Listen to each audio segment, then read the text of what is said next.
உலக தமிழர் அனைவருக்கும் வணக்கம். நான் உங்கள் தேசத்தின் நம்பிக்கை பாட்சா. நீதிமன்றம் விசித்திரம் நிறைந்த பல வழக்குகளை பார்த்திருக்கிறது. இந்த டயலாக் எங்கேயே கேள்விப்பட்ட மாதிரி இருக்கு இல்லையா? ஜனநாயகன் என்னதான் பிரச்சனை இந்த ஜனநாயகனுக்கு? காலையில் ஒரு தீர்ப்பு கொடுக்குறாங்க சென்னை உயர்நீதிமன்ற நீதிபதி, படத்தை உடனடியாக சென்சார் சான்றிதழ் வழங்க வேண்டும் என்று. ஜட்ஜ்மெண்ட்ல அழகா சில விஷயங்களை குறிப்பிட்டிருக்காங்க. என்னன்னா, படக்குழு சென்சார் போர்ட்டை இந்தாங்க படத்தை பாருங்கன்னு காட்டுறாங்க. படத்தை பார்த்துட்டு அந்த சென்சார் போர்டு இதெல்லாம் பிரச்சனை, இதெல்லாம் மாற்றணும், இதெல்லாம் உகந்தது அல்ல அப்படின்னு சொல்லி ஒரு டாக்குமெண்டா இதெல்லாம் மாற்றினீங்கன்னா உங்களுக்கு யுஏ சான்றிதழ் வழங்கப்படுன்னு ஒரு லெட்டர் கொடுக்குறாங்க. லெட்டர் கொடுத்தோன்னே திரைப்பட தயாரிப்பு குழு என்ன பண்ணுறாங்க, நீங்கள் சொன்ன மாதிரி மாற்றிட்டோம், நீங்கள் யுஏ சர்டிஃபிகேட் கொடுங்கன்னு கேட்குறாங்க. ஆனால் சென்சார் போர்டு என்ன பண்ணுறாங்க, சென்சார் சர்டிஃபிகேட் தரல. இதுதான் வழக்கு. ஸோ எப்போ படத்தை பார்த்துட்டு இதெல்லாம் இந்த பாயிண்ட் எல்லாம் மாற்றணும்னு சொல்லி கொடுத்துட்டாங்களோ அப்பயே மாற்றி கொடுத்தோன்னே சென்சார் கொடுக்க வேண்டியதானே? இதுதான் தனி நீதிபதி எடுத்துக்கிட்ட ரோல். நீங்கள் என்ன கேட்டீங்க, இதெல்லாம் மாற்றணும்னு சொன்னீங்க, மாற்றி கொடுத்துட்டாங்க. அப்போ கொடுக்கலனா இதில் உங்களுக்கு ஏதோ உள்நோக்கம் இருக்குது அப்படின்னு தெளிவாக அந்த அம்மா கொடுத்துட்டாங்களா? ஒரே நாளில் மேல்முறையீடு. அதனால தான் நான் சொன்னேன், நீதிமன்றம் விசித்திரமான பல வழக்குகளை சந்தித்துள்ளதுன்னு. என்னன்னா, தலைமை நீதிபதிகிட்ட இந்த வழக்கு போகும்போது அவங்க என்ன சொல்கிறாங்க, அந்த அம்மா கொடுத்ததுக்கு ஸ்டேவும் கொடுத்துட்டு 21ஆம் தேதி வழக்கையும் ஒத்தி வச்சுட்டாங்க. ஸோ விஜய் ரசிகர்கள் என்ன ஆயிடுச்சு, பொங்கல் விஜய் இல்லாத பொங்கல் ஆயிடுச்சு, பொங்கல் விஜய் படம் இல்லாத பொங்கல் ஆயிடுச்சு. அந்த மாதிரி நிலைமை. இதுக்கு பின்னாடி அரசியல் இருக்கா அப்படின்னு மக்கள் யோசிக்கிறாங்க. என்னடா எப்போ பார்த்தாலும் விஜய் படத்துக்கு ஒரு பிரச்சனை வந்துக்கிட்டே இருக்கு, அது இப்போ அரசியலுக்கு வந்ததுக்கப்புறம் உச்சபட்சமாக பிரச்சனை வந்திருக்கு, என்னதான் பிரச்சனை அப்படின்னு மக்கள் யோசிக்கிறாங்க. பட் பொதுவாக இந்த படம் பொங்கலுக்கு வராதுங்கிறதுல ரொம்ப தெளிவாக இருக்காங்க. இன்னைக்கு நீதிபதிகள் கேட்ட கேள்வி, படத்தை தேதியை நிர்ணயம் பண்ணிட்டு தான் நீங்கள் சென்சாருக்கு போவீங்களா அப்படின்னு கேட்குறாங்க. கேட்கும்போது சொல்கிறாங்க, தேதியை நிர்ணயம் பண்ண வேண்டிய கட்டாயம் இல்லை, தேதியை நிர்ணயம் பண்ணிட்டு போய் தான் நீங்கள் சென்சாருக்கு கொடுக்க வேண்டிய கட்டாயம் இல்லைன்னு சொல்லுது.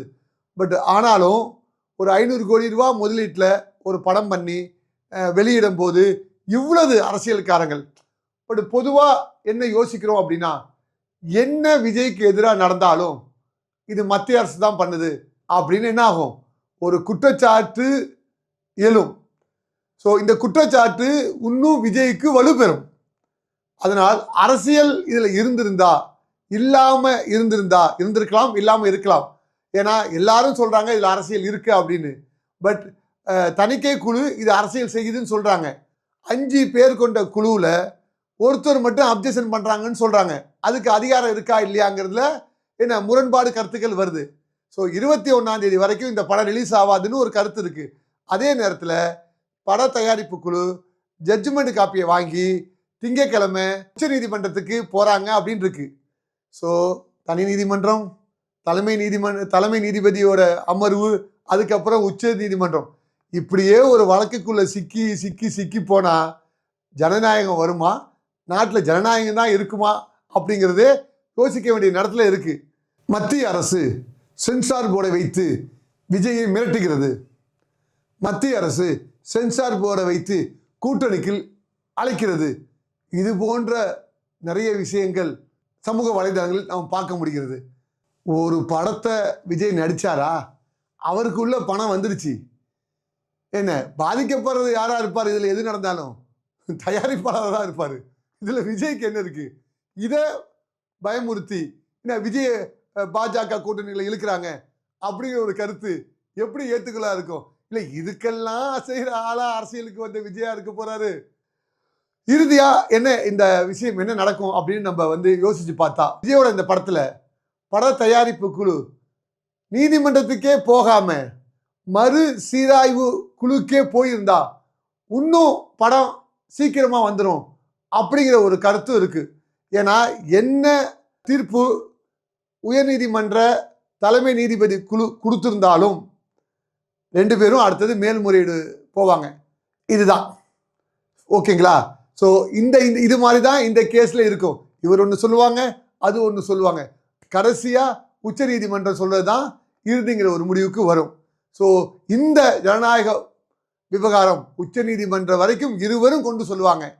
ஏன்னா நீ பெரியவனா நான் பெரியவனா, நான் சொல்றது நீ கேட்கலையா, என்ன எழுத்து நீ கோர்ட்டுக்கு போயிட்டியா பார்த்துக்கலான்னு உருப்படியா இருக்காங்க. ஏன்னா ஒரு படத்துக்கு 10:30 மணிக்கு ஜட்ஜ்மெண்ட் கொடுக்குறாங்க. ஆனால் 2 மணிக்கெல்லாம் மேல்முறையீடு விசாரணை, 3 மணிக்கெல்லாம் விசாரணை போய் அதுலேயே ஒரு ஸ்டே கொடுத்து ஜட்ஜ்மெண்ட் இடைக்கால தடை.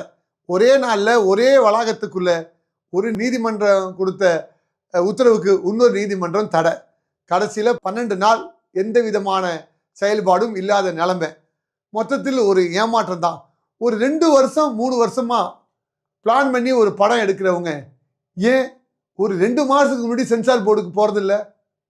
இதையும் நம்ம யோசிக்கணும். 2 வருஷம் 500 கோடி ப்ராஜெக்ட் 2-3 வருஷம் திட்டம் போடுறவங்க ஏன் ஒரு மாதத்துக்கு முன்னாடி மட்டும் சென்சார் போர்டு பண்ணுறாங்க?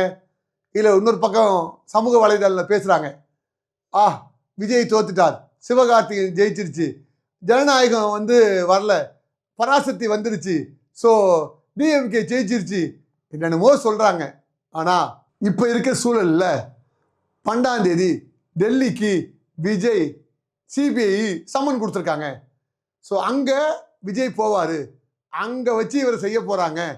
அதோட அங்கே தெரிஞ்சிடும் ரிசல்ட்டு, அங்கே வச்சு பிஜேபி பேச போகிறாங்க, அங்கே வச்சு மத்திய அரசு பேச போகுது, இப்படியெல்லாம் சொல்கிறாங்க. பொதுவாகவே தாவேகா தலைவர் விஜய் எந்த ஒரு விஷயத்துக்கும் அமைதியாகவே இருப்பார். எதுக்கும் கருத்து சொல்ல மாட்டார். இந்த விஷயத்துக்கும் அவர் எந்த கருத்தும் இது வரைக்கும் சொல்லலை. ஸோ கருத்து சொல்லாமலேயே கடந்து போகிறது ஒரு அரசியல்னு அவர் எடுத்துக்கிறாரா, இல்லை அதுதான் அவருடைய திட்டமிடல் அப்படின்னு அவர் நினைக்கிறாரா?